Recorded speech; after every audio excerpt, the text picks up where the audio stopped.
Hello everyone, my name is Al Parsai. I'm a regulated Canadian immigration consultant. I'm the author of the bestseller book 88 Tips on Immigration to Canada. I also teach at Ashton College. What I teach is immigration consulting. And today I'm going to talk about an interesting topic, which is self-employment immigration to Canada. So without further ado, let's begin. You need to know that there are three major options of immigration to Canada, and I touched upon those a little bit in my previous videos.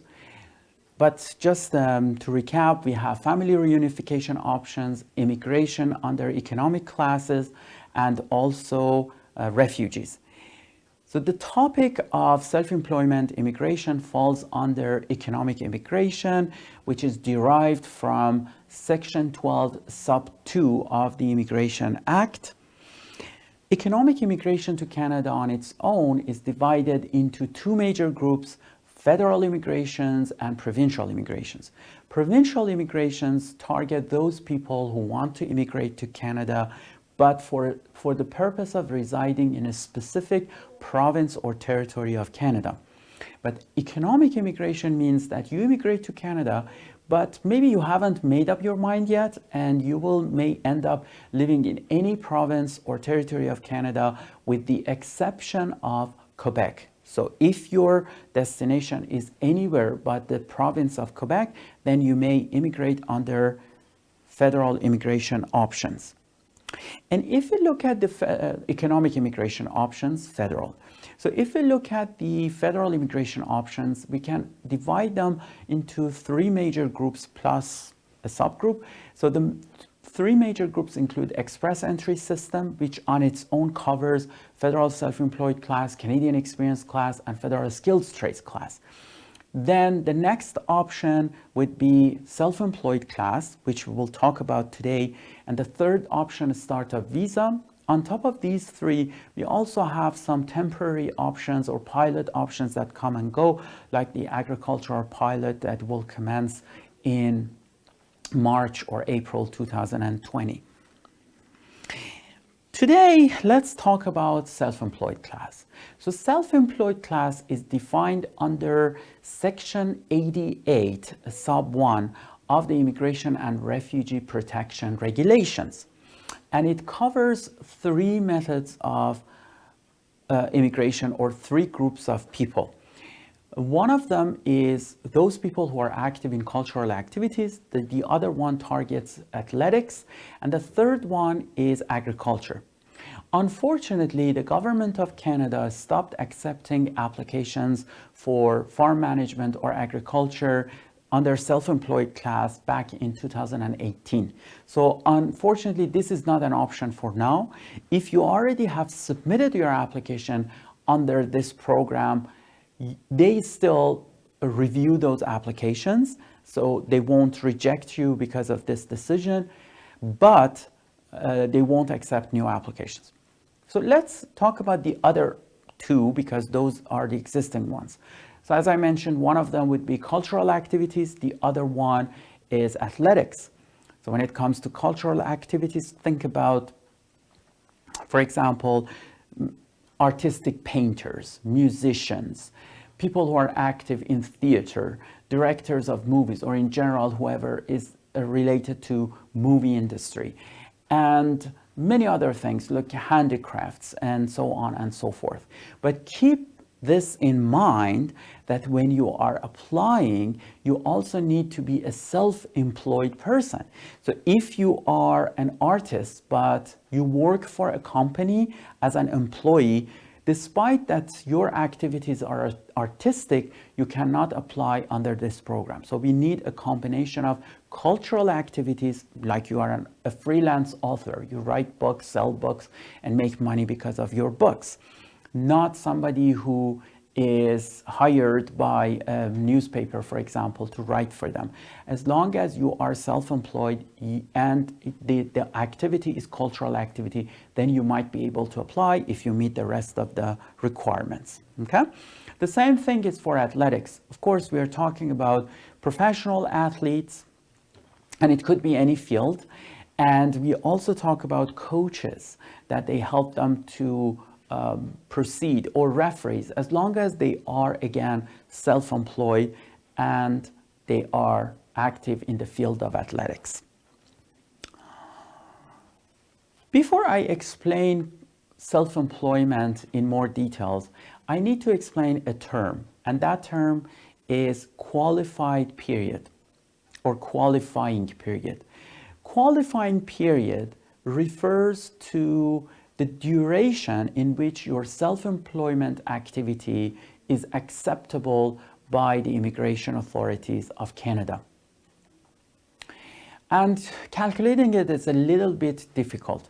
So let's imagine that you submit your application for immigration on April 1st, 2020, okay? Now roll back for 5 years and you reach April 1st, 2015. So the qualifying period starts from April 1st, 2015. So in other words, the beginning of the qualifying period is exactly 5 years from the day that you submitted the application. So 5 years before the day that you submitted your application. So when is the end date of the qualifying period? The end date is when the officer makes a decision about your application. Now, I've had applications that the officers process them in less than 6 months. I've had applications that the officer processed them in about 5 years. So that means that it's super difficult to think about the end date of this application. It could be just a few weeks from the day that you submit the application to several months from the day that you submit the application. That's why when you are submitting your application, you need to make sure that you already meet the requirements of this method of immigration, okay? Now let's talk about who is self-employed. So the definition of self-employed is under Section 88, Sub 1 of the Immigration and Refugee Protection Regulations. Under that section of the law, it says you are a self-employed person if you meet any of these 3 options that I'm talking about. Number 1 is that you have 2 periods of 12 months, or let's say 2 years, of self-employed activities during the qualifying period, okay? So 2 years of self-employment activity. 2 years of self-employment activity, it could be, for example, 1 year here, 1 year there, but both of those 1 years, they need to fall under that 2-year period, that qualifying period, which is at least 5 years. So the self-employment activity, it means that it was culture or athletics, either or. So you cannot apply under both of them at the same time. So either cultural activities or athletics, and also it generated enough money to cover your expenses and your family members' expenses. The second option, so this is first option, 2 years of self-employment activity. The second option is that you have competed or worked as a world-class artist or athlete. And by world-class, it means that either the applicant is a celebrity in her field or in his field, or maybe the applicant was competing as the highest levels of his or her career. And let's discuss this a little bit more. So this means that either somebody is very well known, like an actor that pretty much everybody knows that person, or they have gone beyond their country, their region, their continent, and they have competed at the highest levels. So for example, for an athlete, that athlete received a bronze medal. If that athlete is, let's say, from Europe, that athlete received a bronze medal also in Asia, received a silver medal in Americas, received a gold medal in Australia. So that person is well known or very successful in Europe, in Asia, in Americas, in Australia. Now we are talking about somebody who may qualify as a person who had world-class qualities. The same thing for an artist. For an artist, for example, a painter, that painter sold her paintings in continents outside her own continent, or inside her continent as well. So she managed to go beyond her country, she managed to go beyond her continent, and that's when we say that this person is successful out at the world level. Okay, so 2 years of self-employment or 2 years of world-class activities, or a combination of both. In other words, 1 year of world-class and 1 year of self-employment. So any of those combinations could be acceptable, but it needs to be in the qualifying period. Okay, so do we need a minimum income? The simple answer to that is that yes, the minimum income is the income that covers your expenses and your family members' expenses. And when we talk about family members, it means your spouse or common law partner and your children who are under 22 years of age, if we want to simplify it.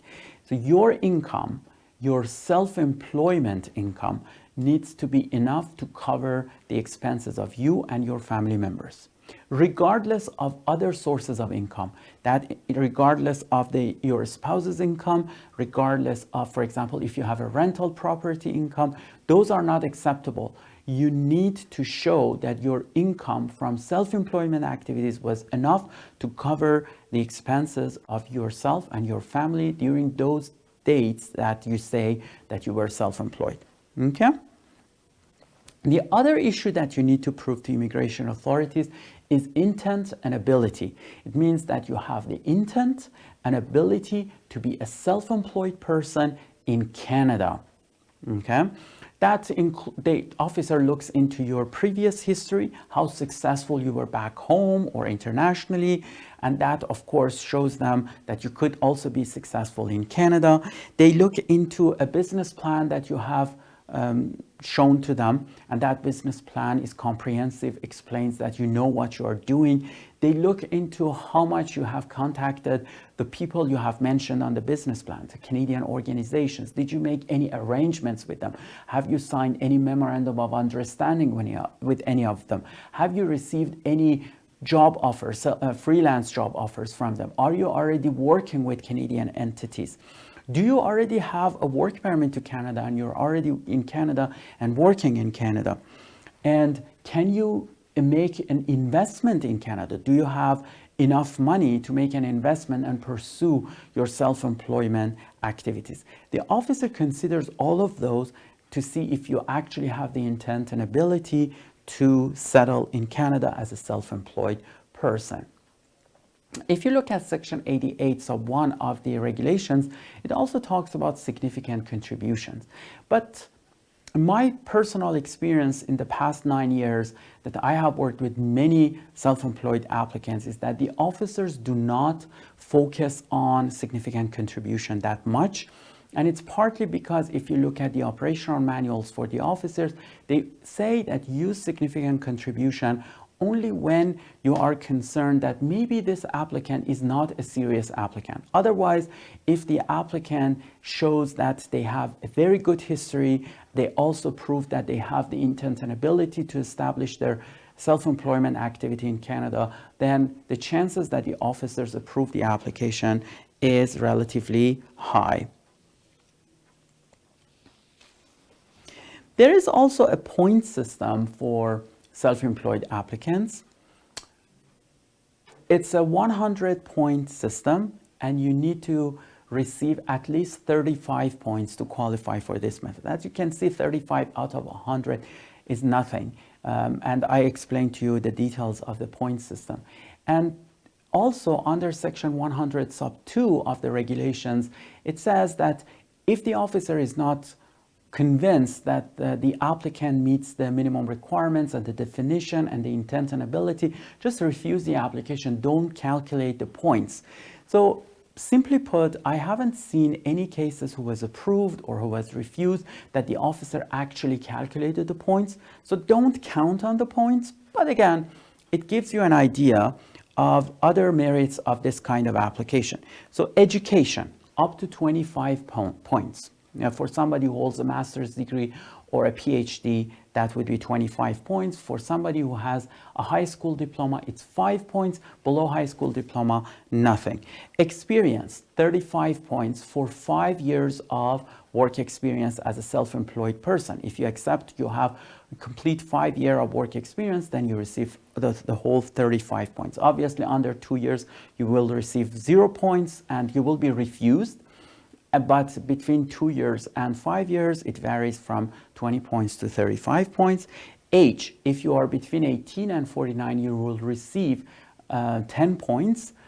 Below that or above, below 18 years, you won't receive points. Above 49, you will lose points. Official languages, if you are familiar with English or French languages, you need to take the tests, so either IELTS General or CELPIP-G or TEF Canada or TCF Canada for the language, and then based on that they assign points to you. If you don't hand over English or French test results, you won't receive points, but by default they won't refuse your application. However, keep this in mind, you are immigrating to Canada, which has 2 official languages, English or French. You need to know at least one of them to be able to survive in Canada. That's one point. The other point is that if you take the test and your test results are good, then it has just some positive effect on the officer because they know they are dealing with somebody who has no issues in terms of language. There are no language barriers for that person. So it's a good idea that you take the tests and present the test to the immigration officer. You could also receive up to 6 points under adaptability. And adaptability means, for example, your spouse is an educated person, or you have studied or worked in Canada, or you have relatives in Canada. Again, receiving 35 points of 100 points is not a big deal, and it's also not an indication of success. The important part is to show that you have the experience, intent, and ability to immigrate to Canada under this program. I also need to talk about challenges a little bit. So keep this in mind that this is a discretionary method of application for immigration officers. And I have tried to convince the immigration authorities to have a more objective approach to this system. But for now, it is very discretionary and subjective. Depending on the officer that reviews your application, their point of view could be different. And that's why you may feel that you are a very good candidate for this method of application, but you end up being refused. And to avoid that, or at least to mitigate that and reduce the chances of being refused, you need to look into yourself first of all, see if you are truly a super successful artist or athlete, and then also present several documents. Usually a package that we send to the immigration authorities is anywhere between 400 to 800 pages. So you need to prepare lots of documents to prove to the immigration officer that you are a very successful self-employed athlete or artist, and also you have built the connections. And also, the last thing is that if you can get a work permit to Canada first and come here and work as a self-employed person, that will really help you with the cause, because you prove to the immigration authorities that you have the ability and intent to work as a self-employed person. In other words, instead of applying for immigration as a self-employed person, see if you can come here and actually work here. And there is an option under International Mobility Program that self-employed people could receive work permit and come to Canada and work. So if you pursue that option and you succeed and come here and work in Canada for a while, a few months, and then apply for the self-employed class, that will enhance your chances of success incredibly and to a very great extent. So that's pretty much everything I wanted to talk about self-employed class. I hope you enjoyed this session. In future sessions, we will talk about other options of immigration, work, and life in Canada. Thank you for watching and see you soon.